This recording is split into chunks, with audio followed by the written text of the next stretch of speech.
Praise the Lord. இன்றைக்கு daily dose of divine சேனல்ல ஏசாயா 42ஆம் அதிகாரம் வாசிக்க போகிறோம். இந்த அதிகாரத்தில் தேவனுடைய தேர்ந்தெடுக்கப்பட்ட அன்பான ஊழியக்காரர் அறிமுகப்படுத்தப்படுகிறார். புதிய ஏற்பாட்டின்படி இயேசு கிறிஸ்துவே இந்த அன்பான ஊழியக்காரர் ஆவார். இவர் உலகிற்கு நீதியையும் சமாதானத்தையும் கொண்டு வருவார் என்று தேவன் அறிவிக்கிறார். ஆனால் அதை அதிகாரத்தால் செய்யாமல் மிகுந்த பொறுமையோடும் அன்புடனும் செய்வார் என்றும், இந்த ஊழியக்காரர் இஸ்ரவேல் மக்களுக்கு மட்டுமல்லாமல் உலகத்தில் உள்ள அனைத்து மக்களுக்கும் ஒளியாகவும் நீதியாகவும் இருப்பார் என்றும் கூறப்பட்டுள்ளது. இவர் மக்களை பாவ இருளிலிருந்து விடுவிப்பார் எனவும், உலக மக்கள் அனைவரும் அவருக்கு ஒரு புதிய பாட்டை பாடி துதிக்க வேண்டும் எனவும் இந்த அதிகாரம் அழைப்பு விடுகிறது. இப்போது ஏசாயா 42ஆம் அதிகாரம் வாசிக்க கேட்போம். கர்த்தாவே, உம்முடைய வேதத்திலுள்ள அதிசயங்களை பார்க்கும்படிக்கு எங்கள் இருதயத்தின் கண்களை திறந்தருளும் சுவாமி. ஆமேன். ஏசாயா 42ஆம் அதிகாரம். இதோ, நான் ஆதரிக்கிற என் தாசன், நான் தெரிந்து கொண்டவரும் என் ஆத்துமாவுக்கு பிரியமானவரும் இவரே. என் ஆவியை அவர் மேல் அமர பண்ணினேன். அவர் புறஜாதிகளுக்கு நியாயத்தை வெளிப்படுத்துவார். அவர் கூக்குரலிடவும் மாட்டார், தம்முடைய சத்தத்தை உயர்த்தவும் அதை வீதியிலே கேட்க பண்ணவும் மாட்டார். அவர் நெரிந்த நாணலை முறியாமலும் மங்கி எரிகிற திரியை அணையாமலும் நியாயத்தை உண்மையாக வெளிப்படுத்துவார். அவர் நியாயத்தை பூமியிலே நிலைப்படுத்தும் மட்டும் இலக்கரிப்பதும் இல்லை, பதறுவதும் இல்லை. அவருடைய வேதத்துக்கு தீவுகள் காத்திருக்கும். பானங்களை சிருஷ்டித்து அவைகளை விரித்து பூமியையும் அதிலே உற்பத்தியாகிறவைகளையும் பரப்பினவரும், அதில் இருக்கிற ஜனத்துக்கு சுவாசத்தையும் அதில் நடமாடுகிறவர்களுக்கு ஆவியையும் கொடுக்கிறவருமான கர்த்தராகிய தேவன் சொல்லுகிறதாவது: நீர் குருடருடைய கண்களை திறக்கவும், கட்டுண்டவர்களை காவலில் இருந்தும் இருளில் இருக்கிறவர்களை சிறைச்சாலையில் இருந்தும் விடுவிக்கவும், கர்த்தராகிய நான் நீதியின்படி உம்மை அழைத்து உம்முடைய கையை பிடித்து உம்மை தற்காத்து உம்மை ஜனத்திற்கு உடன்படிக்கையாகவும் ஜாதிகளுக்கு ஒளியாகவும் வைக்கிறேன். நான் கர்த்தர், இது என் நாமம். என் மகிமையை வேறொருவனுக்கும் என் துதியை விக்கிரகங்களுக்கும் கொடேன்.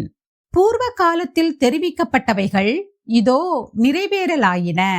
புதியவைகளையும் நானே அறிவிக்கிறேன். அவைகள் தோன்றாததற்கு முன்னே அவைகளை உங்களுக்கு சொல்லுகிறேன். சமுத்திரத்தில் யாத்திரை பண்ணுகிறவர்களே, அதில் உள்ளவைகளே, தீவுகளே, அவைகளின் குடிகளே, கர்த்தருக்கு புது பாட்டை பாடுங்கள். பூமியின் கடையாந்தரத்திலிருந்து அவருடைய துதியை பாடுங்கள். வனாந்தரமும் அதன் ஊர்களும் கேதாரியர் குடியிருக்கிற கிராமங்களும் உரத்த சத்தமிட கடவது. கண்மலைகளிலே குடியிருக்கிறவர்கள் கெம்பீரித்து பர்வதங்களின் கொடுமுடியிலிருந்து ஆர்ப்பரிப்பார்களாக. கர்த்தருக்கு மகிமையை செலுத்தி அவர் துதியை தீவுகளில் அறிவிப்பார்களாக. கர்த்தர் பராக்கிரமசாலியை போல் புறப்பட்டு யுத்த வீரனைப் போல் வைராகியம் மூண்டு முழங்கி கெர்ச்சித்து தம்முடைய சத்துருக்களை மேற்கொள்ளுவார். நான் வெகு காலம் மௌனமாயிருந்தேன், சும்மா இருந்து எனக்குள்ளே அடக்கி கொண்டிருந்தேன். இப்பொழுது பிள்ளை பெறுகிறவளைப் போல சத்தமிட்டு அவர்களை பாழாக்கி விழுங்குவேன். நான் மலைகளையும் குன்றுகளையும் பாழாக்கி அவைகளிலுள்ள பூண்டுகளையெல்லாம் வாடப்பண்ணி ஆறுகளை திட்டுகளாக்கி ஏரிகளை வற்றி போக பண்ணுவேன். குருடரை அவர்கள் அறியாத வழியிலே நடத்தி அவர்களுக்கு தெரியாத பாதைகளில் அவர்களை அழைத்து கொண்டு வந்து அவர்களுக்கு முன்பாக இருளை வெளிச்சமும் கோணலை செவ்வையும் ஆக்குவேன். இந்த காரியங்களை நான் அவர்களுக்கு செய்து அவர்களை கைவிடாதிருப்பேன். சித்திர வேலையான விக்கிரகங்களை நம்பி வார்ப்பிக்கப்பட்ட சுரூபங்களை நோக்கி நீங்கள் எங்கள் தேவர்கள் என்று சொல்லுகிறவர்கள் பின்னிடைந்து மிகவும் வெட்கப்படுவார்கள். செவிடரே கேளுங்கள், குருடரே நீங்கள் காணும்படி நோக்கி பாருங்கள். என் தாசனை அல்லாமல் குருடன் யார்? நான் அனுப்பிய தூதனை அல்லாமல் செவிடன் யார்? உத்தமனை அல்லாமல் குருடன் யார்? கர்த்தருடைய ஊழியக்காரனை அல்லாமல் அந்தகன் யார்? நீ அநேக காரியங்களை கண்டும் கவனியாதிருக்கிறாய். அவனுக்கு செவிகளை திறந்தாலும் கேளாதே போகிறான். கர்த்தர் தமது நீதியின் நிமித்தம் அவன் மேல் பிரியம் வைத்திருந்தார். அவர் வேதத்தை முக்கியப்படுத்தி அதை மகிமையுள்ளதாக்குவார். இந்த ஜனமோ கொள்ளையிடப்பட்டும் சூறையாடப்பட்டும் இருக்கிறார்கள். அவர்கள் அனைவரும் கெபிகளிலே அகப்பட்டு காவல் அறைகளிலே அடைக்கப்பட்டிருக்கிறார்கள். தப்புவிப்பார் இல்லாமல் கொள்ளையாகி, விட்டுவிடு என்பார் இல்லாமல் சூறையாவார்கள். உங்களில் இதற்கு செவி கொடுத்து பின் வருகிறதை கவனித்து கேட்கிறவன் யார்? யாக்கோபை சூறையிட்டு இஸ்ரவேலை கொள்ளைக்காரருக்கு ஒப்பு கொடுக்கிறவர் யார்? அவர்கள் பாவம் செய்து விரோதித்த கர்த்தர் அல்லவோ? அவருடைய வழிகளில் நடக்க மனதாயிராமலும் அவருடைய வேதத்துக்கு செவிகொடாமலும் போனார்களே.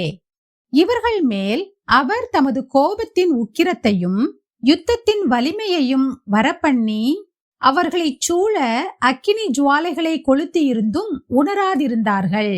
அது அவர்களை தகித்தும் அதை மனதிலே வைக்காதே போனார்கள். தேவன் காட்டும் வழியில் நான் நடக்கிறேனா?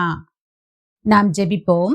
அன்பின் பரலோக பிதாவே, இந்த அருமையான காலை வேளையை தந்ததற்காக உமக்கு நன்றி ஏசப்பா.